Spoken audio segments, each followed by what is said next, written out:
Yen besuk Maryang eman yen wonten grahana ning sasi srengenge kembar liu. Terus nih. Lintang alit gumlaring siti.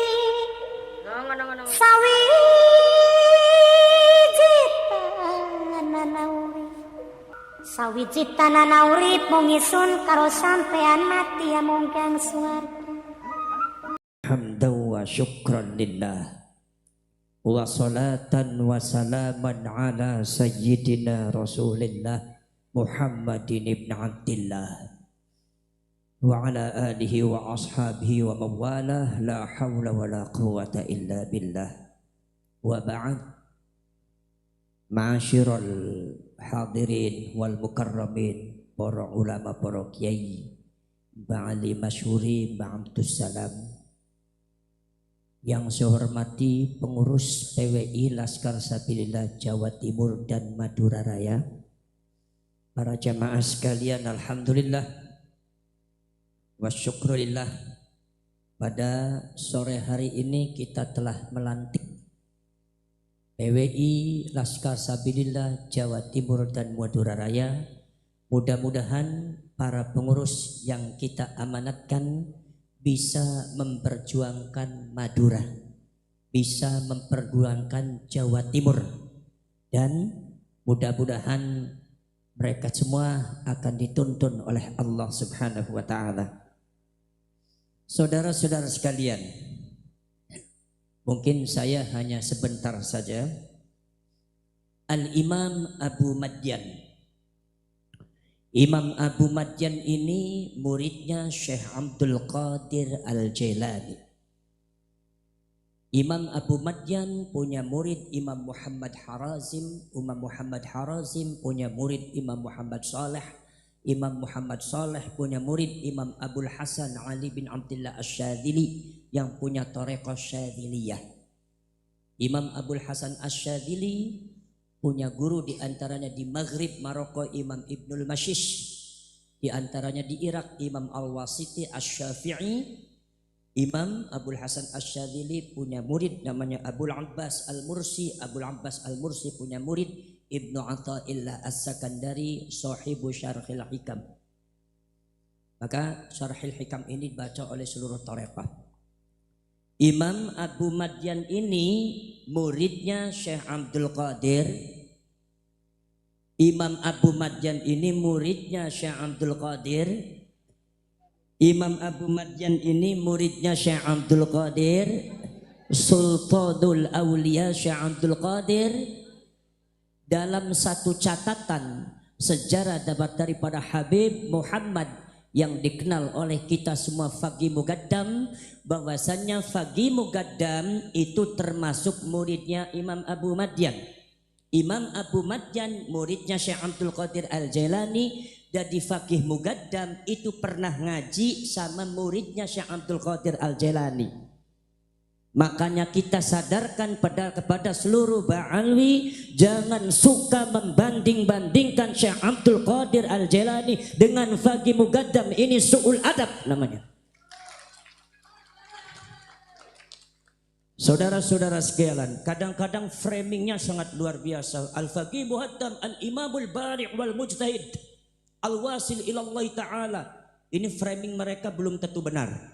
Kenapa? Sebab tidak ditemukan di dalam kitab Tabaqatul Ulama wal Fuqaha yang ada di Hadrami tentang Madal Habib Muhammad yang disebut Al-Faqih Muqaddam.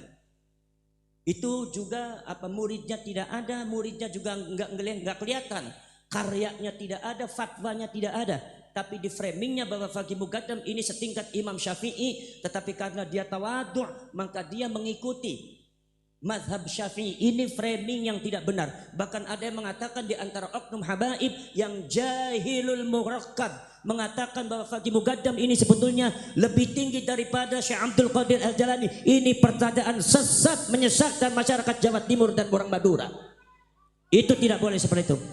Dalam catatan mengatakan, ditemukan catatan bahwasanya Al-Faqih Muqaddam Al-Habib Muhammad itu adalah berguru sama Imam Abu Madyan Al-Maghribi, dan Imam Abu Madyan itu gurunya muridnya Syekh Abdul Qadir Al-Jalani. Jadi Faqih Muqaddam kalau memang betul catatan itu, berarti dia itu ngaji sama muridnya Syekh Abdul Qadir Al-Jalani. Jadi tidak olok, tidak ada akhlaknya, su'ul adab. Kalau seumpama ada seorang habib yang membandingkan antara Faqih Muqaddam dengan Syekh Abdul Qadir Al-Jalani, ini sangat su'ul adab, ma fi akhlak. Maka tidak boleh seperti itu. Maka kita sebagai orang NU jangan sampai kita terframing dengan hal-hal semacam itu. Saudara-saudara sekalian, PWI ini adalah merupakan harokah, bukan cuma organisasi. Ada harokah, makanya sedikit ada greget perjuangannya. Dan alhamdulillah di PWI ini insya Allah bersih daripada pengaruh Ba'alwi. Sampai kapanpun Ba'alwi tidak akan mampu menguasai PWI, karena PWI ini adalah anti Ba'alwi. Karena PWI ini adalah bersih daripada Ba'alwi. Pengaruh-pengaruh Ba'alwi akan tidak mungkin masuk ke PWI. Saudara-saudara sekalian, kemudian ini adalah perjuangan harokah pergerakan kultur NU kultural. Kenapa kok NU kultural perlu bergerak? Karena selama ini banyak sekali hal-hal yang merugikan Nahdlatul Ulama, baik secara dakwah ataupun secara akidah Ahlus Sunnah wal Jamaah dan harokah pergerakan. Tetapi dari pengurus struktural itu seolah-olah tidak mau tahu dan tidak ada tindakan sama sekali. Padahal itu korbannya sangat fakta, sangat jelas bahwa itu adalah sangat menghancurkan Nahdlatul Ulama. Contoh seperti ini. Zaman dulu saudara-saudara sekalian itu di framing bahwasanya Ansor itu adalah anti kalimatut tauhid. Ini jelas, ini mulut-mulut jahanam, mulut-mulut yang tidak benar, mulut-mulut laknatullah alaihim, mengatakan bahwa Ansor di dalamnya sudah ada PKI, Banser sudah ada PKI, bahwasanya NU sudah ada Syiahnya, NU sudah ada PKI-nya. Subhanallah. Ini karena pengurus-pengurus secara struktural itu membiarkan, maka masyarakat terdoktrin dengan doktrin semacam itu, seolah-olah kalau seumpama kita bergerak dengan NU itu berarti tidak mendukung Islam, seolah-olah kalau kita bergerak ingin mendukung Islam harus berlawanan dengan Nahdlatul Ulama. Ini sangat tidak elok. Mungkin di Madura tidak terasa, tapi kalau di Jawa Barat, subhanallah Pak, masyarakat sudah terdoktrin, kekuatan Nahdlatul Ulama sudah dihancurkan. Itu yang namanya di DKI Jakarta, pusat daripada Nahdlatul Ulama pada waktu zaman dulu, tahun 70, tahun 80, pusat daripada pergerakan Nahdlatul Ulama ada di Jawa Timur, ada di Bekasi, ada di Kerawang. Sekarang terdoktrin oleh orang-orang yang tidak benar, termasuk daripada oknum-oknum Ba'alwi yang tidak benar. Akhirnya itu di Betawi kekuatan NU hancur habis.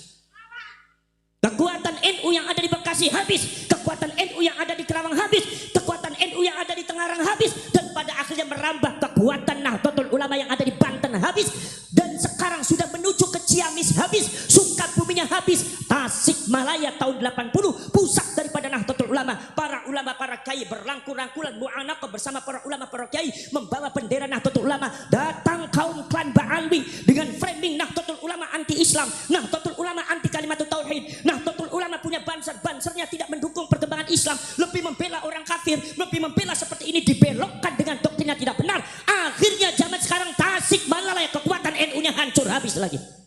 Ciamis habis, sekarang sudah merambah ke Cianjur habis, sekarang sudah merambah ke Kuningan habis, sampai akhirnya masyarakat diam saja terpaku ketika masjid-masjid yang diisi oleh para ulama NU diganti dengan oknum-oknum habib yang ngaji. Kadang-kadang ngajinya subhanallah bukan ngaji, tapi isinya doktrin framing pembelaan terhadap klan pribadi, menghormati habib adalah merupakan hukumnya wajib, doktrin. Sementara para ulama yang mengajari kitab Fathul Qarib, kitab Syu'abul Iman, kitab Safinatun Najat, mengajari masyarakat tentang masalah tauhid, sifat 20, bagaimana caranya bersuci, bagaimana caranya sholat yang benar, bacaan sholatnya, bacaan Al-Quran, itu sekarang sudah habis, tidak ada. Masjid seperti yang ada di Kuningan itu banyak diganti oleh oknum-oknum habib yang kadang-kadang secara ilmu itu adalah tidak lebih alim daripada ulama dan kiai kita. Ini menunjukkan bahwa gerakan mereka sangat nyata. Dan di Kuningan NU habis. Sekarang ada pergerakan Wali Songo Indonesia untuk daerah Kuningan, untuk daerah yang ada di Tasik dan ada di Cianjur, termasuk daerah ada di Ciamis dan Sukabumi. Ya kayak para ulama NU masih takut. Saya tanyakan, kalau memang NU kekuatannya bagus, kenapa takut? Itu menunjukkan kekuatan NU sudah habis. Sekarang Madura sudah mulai habis. Pada akhirnya bisa seluruh Indonesia kalau dibiarkan habis dengan doktrin kebatilan kaum Ba'alwi ini. Mereka memframing bahwa mereka adalah penerus Wali Songo. Kemudian anak cucunya Wali Songo diputus. Persis seperti zaman dulu, saudara-saudara sekalian. Persis seperti zaman dulu. Ketika Maimun Al-Qaddad, bagaimana Maimun Al-Qaddad itu memasukkan nama cucu-cucu nasabnya Said Ismail, akhirnya mendirikan Syiah Ismailiyah. Itu dengan cara apa? Menghilangkan, memutuskan rantai daripada anak cucunya Said Ismail, dihilangkan secara sejarah tidak diakui. Sementara cucu-cucunya dia dicangkongkan ke Said Ismail, sampai pada akhirnya di Syiah Ismailiyah mereka yang mengaku cucunya Rasulullah sebetulnya adalah cucunya Maimun Al-Qaddad Al-Yahud. Ini memang gerakan Yahudi luar biasa. Makanya sebetulnya gerakan-gerakan ini sebetulnya di dalam hati kita sudah ada. Sebetulnya permasalahan ini di Madura itu sudah di dalam hati sudah ada. Bagaimana cara doktrinnya Habib yang mengatakan Habib itu bisa memadamkan api neraka jahanam. Bagaimana mungkin memadamkan api neraka jahanam? Allah memberikan kebakaran di Solo, Habib nggak ada yang mati bisa memadamkan api yang ada kebakaran di Solo. Di mana neraka jahanam? Ada yang mengatakan saudara-saudara sekalian bahwa seorang Habib itu katanya bisa memerintahkan mungkar nakir, bisa menghentikan malaikat Israel, bisa ngatur para malaikat. Riwayat Al-Imam Abu Abdullah Muhammad bin Ismail Al-Bukhari, Imam Bukhari Sahih meriwayatkan pada waktu Kanjeng Nabi Muhammad di akhirat nanti itu umatnya ada tersisa di jahanam. Rasulullah menangis, langsung memanggil malaikat Malik, "Ya Malik, tolong antarkan, tolong ambil umat saya, kemudian kembalikan lagi di timbangan amal. Nanti saya akan duduk di timbangan baiknya supaya timbangan baik amal saya lebih berat daripada timbangan jeleknya. Tolong keluarkan umat saya." Apa kata malaikat Malik? Kata malaikat Malik mengatakan, "Ya Rasulullah, kalau cuma engkau yang memerintahkan, sesungguhnya kami itu adalah malaikat yaf'aluna ma yu'marun, melakukan sesuatu apabila diperintahkan oleh Allah. Yang memerintahkan kami hanya Allah, kami hanya takut kepada Allah, kami hanya taat kepada Allah ya Rasulullah. Mohon maaf, perintah panjenengan belum bisa dilaksanakan sebelum Allah yang memerintahkan kami." Maka Allah kemudian sujud, apakah Rasulullah kemudian sujud di hadapan Allah, baru Allah itu memanggil malaikat Malik, suruh ngambil umatnya Rasulullah. Dari hadis ini mengatakan bahwa Rasulullah itu afdalul makhluqat wa afdalul makhluqat afdalul anbiya'i wal mursalin wa sayyidul makhluqat alal itlaq. Segitu mulianya Rasulullah, tapi ternyata malaikat Malik itu mengatakan, "Ya Rasulullah, maaf, aku tidak bisa melakukan apa yang telah engkau perintahkan karena ini adalah perintah Allah, baru aku laksanakan."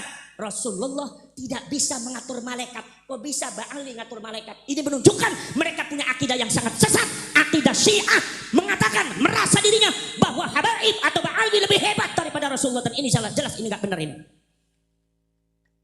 Dan saya yakin para ulama, para kiai PWI ini harus berani mengatakan bahwa itu gak benar. Berani mengatakan bahwa itu gak benar. Makanya kata Imam Abu Madyan, "Al-haqqu yajri ala lisani ulama'i kulli zamanin." Bahkan ada yang mengatakan ala al-sinati ulama'i kulli zamanin bima yaliqu bi ahlih. Yang namanya kebenaran itu akan mengalir di atas lisan-lisannya para ulama dengan sesuatu kejadian yang ketika itu layak untuk diungkapkan.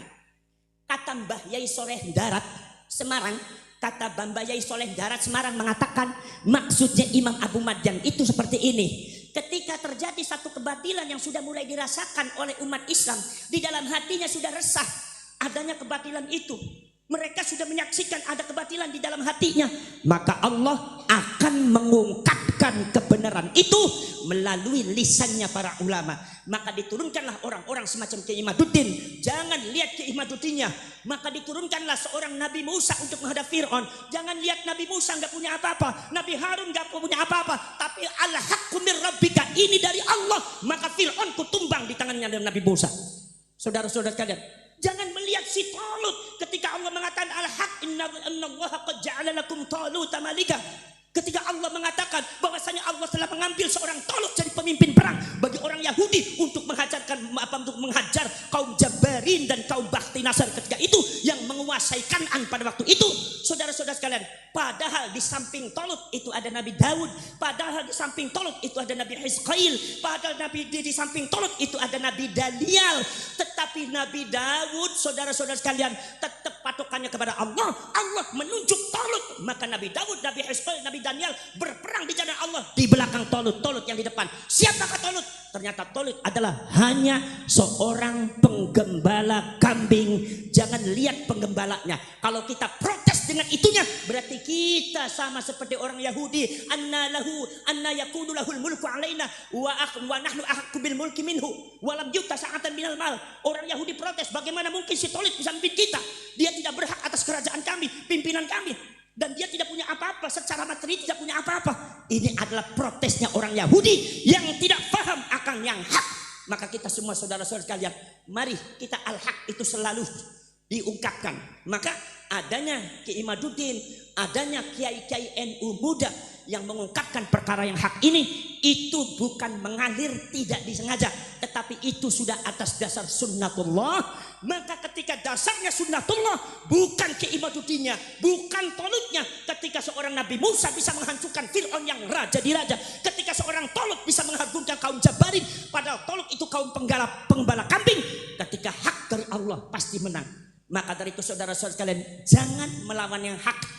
Jangan melihat seorang Imaduddin, jangan melihat seorang Abbas, jangan melihat seorang Jami', jangan melihat seorang Khairi, jangan melihat seorang Ki Ali Masyhurinya, jangan melihat seorang Ki Abdus Salamnya, tapi lihatlah bahwa itu adalah pergerakan sunnatullah Allah Subhanahu wa taala. Siapa yang melawan, saya yakin akan hancur. Akan hancur. Sebesar apapun akan dijatuhkan oleh Allah Subhanahu wa taala ketika kita melawan yang hak. Maka dari itu bela yang hak. Bela yang hak. Kalian semua ini sudah hak, sudah muncul. Al-haqqu min rabbik wala talbisul haqqa bil batil wa taktumul haqqa wa antum ta'lamun. Kalau sudah hak itu sudah datang, maka tidak boleh mencampur adukan yang hak dengan yang batil, dan jangan kalian sembunyikan yang hak sementara kalian tahu dan membiarkan masyarakat terjerembab dalam kebatilan. Maka kita semua dosa. Wala taktumul haqqa bil batil wala talbisul haqqa bil batil wala taktumul haqqa wa antum ta'lamun. Wa taktumul haqqa wa antum ta'lamun ay wala taktumul haqqa wa antum ta'lamun. Itu adalah larangan Allah. Ini yang hak sudah dinyatakan oleh Allah. Allah sudah menunjukkan bagaimana kebatilannya oknum-oknum ba'alwi, bagaimana kebatilan nasabnya, bagaimana kebatilan secara laboratoriumnya. Sudah jelas, tinggal kita sebarkan. Maksudnya bukan apa? Bukan masalah untuk menjelekkan siapapun, tapi untuk fa'tabiru ya ulil albab, untuk kita ngambil ibrah dan menyebarkan seluruh masyarakat Jawa Timur dan Madura bahwa ini loh yang hak, yang ini enggak benar. Kira-kira kita semua sebagai orang NU siap apa siap? Siap apa siap? Siap apa siap? Ketika kita siap, itu insya Allah, inna awliya Allahi la khawfun alaihim wa la hum yahzanun. Ciri-ciri waliullah adalah dia tidak pernah takut kepada siapapun, dan dia tidak pernah khawatir kepada dirinya. Dia jalan asal itu yang hak, jalankan. Banyak yang namanya para nabi yang dibuli, banyak para nabi yang dicaci, banyak para nabi yang dilukai, banyak para nabi yang dipersekusi, banyak para nabi yang diinjak, banyak para nabi dan para rasul yang dihina, banyak para nabi dan para rasul yang dilukai. Tapi nabi dan rasul tidak pernah mundur dari yang hak. Kenapa? Sebab la khaufun alaihim wa lahum yahzanun. Itu ciri-ciri al ulama warathatul anbiya. Maka benar kata saya sama Gus Syami, Gus, kalau yang tidak berani tidak usah diajak PWI, Gus. Kalau yang sudah kecing atau penakut gak usah ikut ke PWI. Kita cari orang-orang yang betul membela yang hak. Jangan sampai ada mayyalzimuka fis shadaqat. Dia mencari keuntungan, Gus. Cari keuntungan. Kalau kita untung PWI, kalau keuntung Ba'alwi. Terus keuntungan aja kemana? Ini juga ada. Ada lagi wa minhum al-mu'tadzirun. Banyak alasan. Ya saya enggak enak karena begini, kalau saya begini kan nanti enggak enak, Gus. Lah itu banyak alasan. Maka nanti orang semacam itu di akhirat itu akan didawuhkan oleh Allah, la ta'tadiru, jangan banyak alasan kamu. Makanya saudara-saudara kalian, di dalam masalah perjuangannya hak tidak boleh banyak alasan, tidak boleh keuntungan materialistik. Maka saya bilang, kalian siap berjuang? Siap berjuang? Saya tanya kepada panjenengan semua, orang Madura dan Jawa Timur ini siap berjuang atau ingin mendapatkan jabatan? Siap berjuang atau ingin mendapatkan jabatan? Siap berjuang atau ingin menjadi ketua? Siapapun ketuanya, kita tetap berjuang. Siapapun panglimanya, kita tetap berjuang. Jangan kritik sana kritik sini, langkahkan kaki kalian, berjuang bersama-sama. Siapapun yang ada yang jadi panglima dan ketua itu tidak jadi masalah. Yang penting perjuangan ini jangan sampai berhenti, saudara-saudara sekalian. kita di Madura dan kita di Jawa Timur ini adalah persis seperti Palestina tahun 1945. Palestina tahun 1945 ketika datang seorang Palestina, seorang Yahudi dengan kapal dari Jerman, dari Belanda, ada puluhan bahkan ratusan tahun 1920 sampai 1948. Itu mereka bersandar di pelabuhan Haifa, Palestina. Begitu bersandar di pelabuhan Haifa, kemudian orang Yahudi itu langsung turun dari kapalnya, membentang ke spanduk. Apa spanduknya? Mengatakan bahwasanya Eropa telah mengusir kami, Jerman telah membunuh kami. Wahai orang Palestina, tolong orang Palestina, jangan putuskan harapan kami. Orang Palestina orangnya halus persis seperti orang Jawa. Akhirnya mereka merangkul orang Yahudi tersebut. Dikasih tempat, dikasih tanah, dikasih rumah, dikasih makan seperti halnya saudara. Sebabnya apa? Sebab tanah Palestina itu adalah tanah toleransi. Di tengah-tengah Palestina ada Masjidil Aqsa, ada Haikal Sulaiman yang diakui oleh 3 negara, yaitu Islam, Yahudi, dan Nasrani. Jadi toleransi antar beragama itu sudah melekat di dalam dada masyarakat Palestina. Maka ketika orang Yahudi Askenazi itu datang mengklaim bahwa dia itu Yahudi, maka orang Palestina menyambutnya. Sedikit demi sedikit akhirnya disambut tambah banyak, akhirnya menjadi ratusan ribu orang Yahudi di Palestina. Tapi ternyata ada peringatan dari orang Eropa, wahai masyarakat Palestina, kami mengusir mereka bukan tanpa alasan. Kami mengusir mereka itu ada alasan. Kenapa? Karena mereka itu ingin mendominasi, karena mereka ingin mengklaim sejarah, karena mereka menginjak-injak leluhur kami. Mereka tidak mau menghargai sesama manusia, mereka tidak mau menghargai sesama tokoh-tokoh yang ada di Eropa. Mereka ingin besar sendiri, pengen hemat sendiri, mendoktrin masyarakat untuk menghormati mereka, bahkan menghancurkan, bahkan ingin menguasai Eropa. Maka ketika gerakan-gerakan gelagat itu sudah kami tangkap, maka kami kumpulkan orang Yahudi dan kami usir dari negara kami. Wahai orang Palestina, hati-hati karena Anda telah menerima tamu yang salah. Itu kata orang Eropa. Akhirnya saudara, dibuktikan omongannya orang Eropa. Lambat laun komunitas tambah banyak mengadakan perayaan-perayaan Yahudi. Akhirnya kemudian apa yang mereka lakukan? Yahudi Askenazi membentuk apa yang disebut dengan Zionis.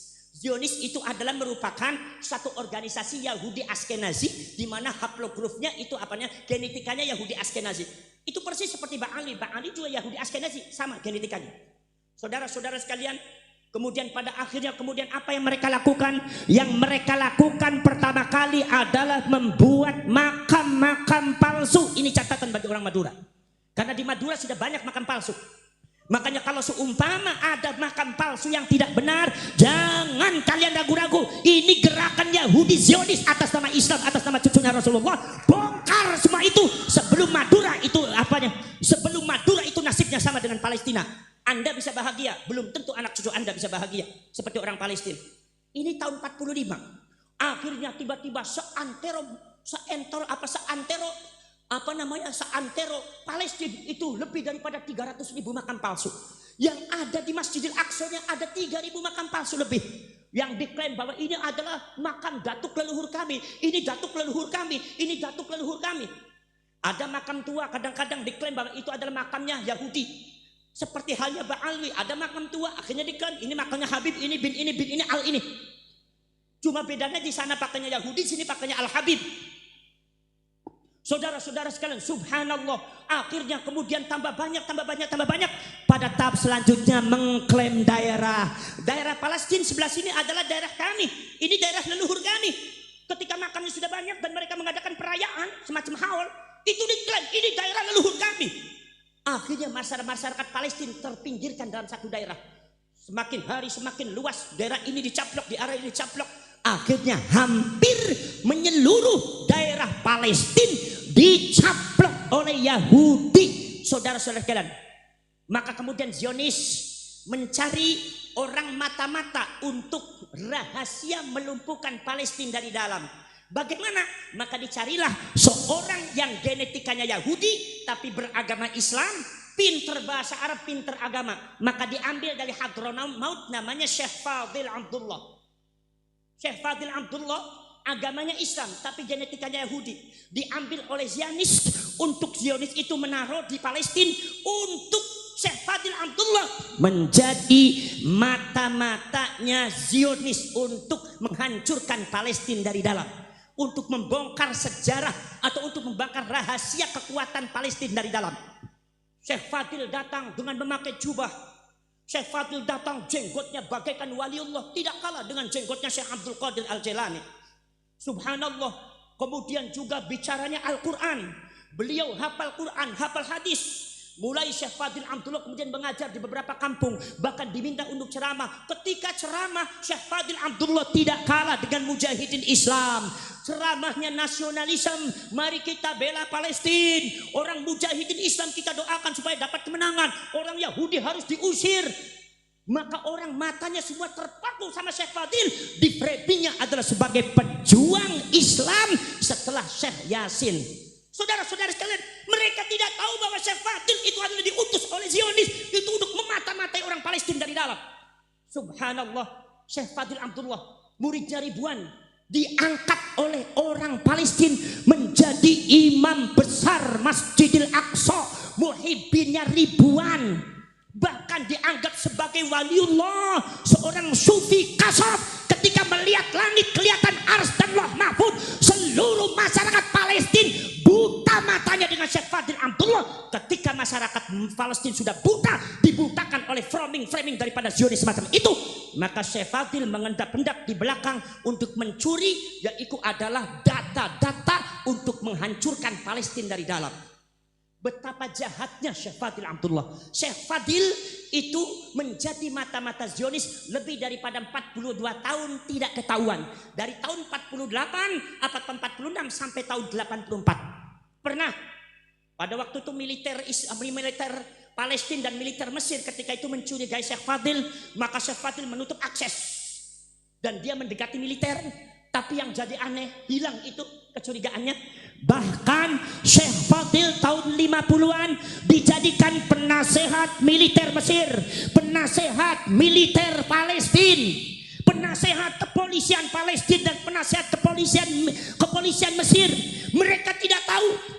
Begitu lambat laun lambat maun dibuka lagi aksesnya, Syekh Fadil kemudian bekerja lagi untuk Zionis. Jadi orang yang paling berjasa atas penderitaan rakyat dan generasi anak cucunya Palestina, masyarakat Palestina yang menderita sampai detik ini adalah jasa terbesarnya adalah Syekh Fadil Abdullah yang mengkamuflasekan dirinya menjadi seorang wali atas nama pejuang Islam, sehingga orang Palestina tidak berani mengkritik, tidak berani melawannya karena sudah dibungkam dengan framing yang tidak benar.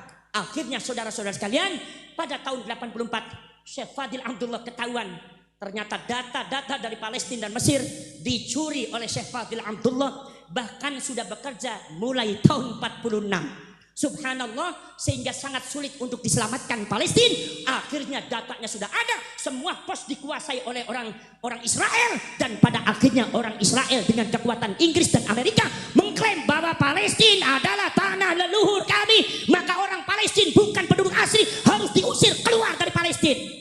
Penderitaannya sampai detik ini belum selesai. Sekarang saya tanya, ini kejadian tahun 45 ini sekarang sedang terjadi di Madura. Sekarang sedang terjadi di negara kita. Sekarang sedang terjadi ada di Jawa Timur. Apakah kita mau anak cucu kita seperti Palestina? Apakah kita mau anak cucu kita seperti nasibnya seperti Palestina? Satu, yang melakukan itu adalah genetikanya sama. Zionis genetikanya Yahudi Askenazi, Ba'alwi juga Yahudi Askenazi. Modusnya juga sama, memalsukan makamnya sama, mengklaim sejarahnya sama, membelokkan sejarah sama. Kemudian juga mengutus orang-orang di framing sebagai waliullah, kekasih Allah juga sama. Yang namanya Ba'alwi banyak sekali wali kutub, dikit-dikit wali kutub, dikit-dikit wali kutub. Makanya kalian kalau seumpama menjelaskan Syekh Abdul Qadir Al-Jilani atau Imam Abu Bakar Asyibli Qutbul Aqtab, kalian harus tekankan ini wali kutub beneran, bukan wali kutub Ba'alwi. Apa sebabnya? Sebabnya begini, ada Oktum Habib yang mengatakan untuk membelokkan masyarakat dari Mekah ke Tarim, seolah-olah Tarim itu lebih hebat daripada Mekah. Mengatakan di Tarim itu, di Tarim, Hadramaut Tarim, Yaman, tidak sekali-kali ada Habib keluar kumisnya kecuali diangkat oleh Allah Subhanahu wa taala jadi wali kutub. Oh, berarti syaratnya jadi wali kutub itu gampang kayak apa? Keluar kumisnya. Jadi kalau ente keluar kumisnya berarti ente wali kutub, tapi wali kutub Ba'alwi ente. Nah maka dari itu saudara-saudara sekalian, inilah framing-framing yang sangat bodoh dan sangat bertentangan dengan akidah dan bertentangan dengan syariat dan ajaran. Ini harus kita luruskan, dan cara meluruskan, membela leluhur, membela makam dan menghancurkan makam salju, melawan kebatilan yang ada, itu harus dipegang oleh para pejuang-pejuang yang super berani. Kalau yang nggak berani, uq'udu ma'al qa'idin. Kata Allah, udah duduk aja ma'al qaidin, sama dengan orang tua dan orang perempuan duduk aja di rumah. Ente mah tinggal menikmati aja, udah duduk manis. Ente duduk sama orang tua, ente duduk sama perempuan, nggak usah berjuang, kami akan berjuang. Urusan perjuangan, kata Allah mengatakan, ya Muhammad, yang memenangkan kamu itu adalah bukan umatku, tapi aku. Jadi kalau semua umatmu kamu ajak perang, tapi kalau semua yang datang ajak, tapi kalau nggak datang, gak usah dipaksa, kamu tetap menang. Jangankan mereka ikut Muhammad, ada 2.000, 100.000 pasukan Muhammad, kamu maju sendiri, kamu berjuang, aku menangkan kamu Muhammad. Jadi masalah kemenangan itu milik Allah. Makanya al-haqqu min rabbika fala takunanna minal mumtarin. Satu manhaj ideologi yang tidak pernah bergeser. 1400 tahun yang lalu Allah patokkan untuk kita semua. Ja'al haqqu wa zaqal batil, innal batila kana zahuqa. Setiap batil mesti hancur. Maka yang hak, walaupun kita enggak seberapa, walaupun kita itu serba kekurangan, walaupun kita ini juga pergerakannya masih kecil, di masa yang akan datang pasti akan bisa menghancurkan kebatilan sebesar apapun. Seperti Nabi Musa menghancurkan Fir'aun, seperti Talut bisa menghancurkan kaum Jabarin dan Bakhtinasar. Saudara-saudara sekalian, hadza wa ufawwidu amri ila Allah wallahu basirun bil ibad wallahu muwaffiq ila aqwamit thariq. Wassalamualaikum warahmatullahi wabarakatuh. Waalaikumsalam warahmatullahi wabarakatuh.